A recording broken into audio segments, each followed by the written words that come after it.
एक छोटे शांत शहर में एक पुराना परित्यक्त आश्रम था जिसके बारे में हर कोई मानता था कि यह प्रेतवाधित है। एक अंधेरी और तूफानी रात में दोस्तों के एक समूह ने अपनी बहादुरी का परीक्षण करने और उस भयानक जगह का पता लगाने का फैसला किया। जैसे ही वे शरण में दाखिल हुए, उन्हें अत्यधिक भय का एहसास हुआ। हवा ठंडी थी और दीवारें परेशान करने वाली भित्ति चित्रों से सजी हुई थीं। वे केवल अपनी फ्लैशलाइट की मंद रोशनी से निर्देशित होकर और गहराई तक गए। अचानक उन्हें गलियारे से बच्चों की हंसी की धीमी आवाज गूंजती हुई सुनाई दी। भ्रमित और भयभीत होकर वे एक बंद दरवाजे तक भयानक हंसी का पीछा करते हुए चले गए।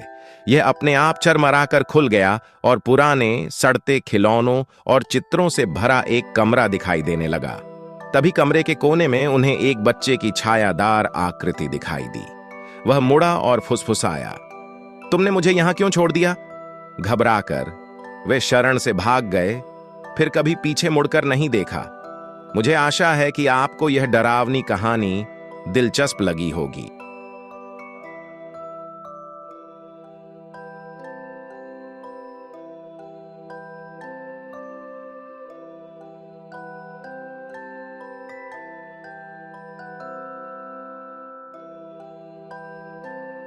एक छोटे शांत शहर में एक पुराना परित्यक्त आश्रम था जिसके बारे में हर कोई मानता था कि यह प्रेतवाधित है। एक अंधेरी और तूफानी रात में दोस्तों के एक समूह ने अपनी बहादुरी का परीक्षण करने और उस भयानक जगह का पता लगाने का फैसला किया। जैसे ही वे शरण में दाखिल हुए, उन्हें अत्यधिक भय का एहसास हुआ। हवा ठंडी थी और दीवारें परेशान करने वाली भित्ति चित्रों से सजी हुई थीं। वे केवल अपनी फ्लैशलाइट की मंद रोशनी से निर्देशित होकर और गहराई तक गए। अचानक उन्हें गलियारे से बच्चों की हंसी की धीमी आवाज गूंजती हुई सुनाई दी। भ्रमित और भयभीत होकर वे एक बंद दरवाजे तक भयानक हंसी का पीछा करते हुए चले गए।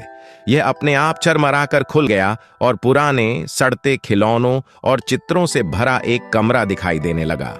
तभी कमरे के कोने में उन्हें एक बच्चे की छायादार आकृति दिखाई दी।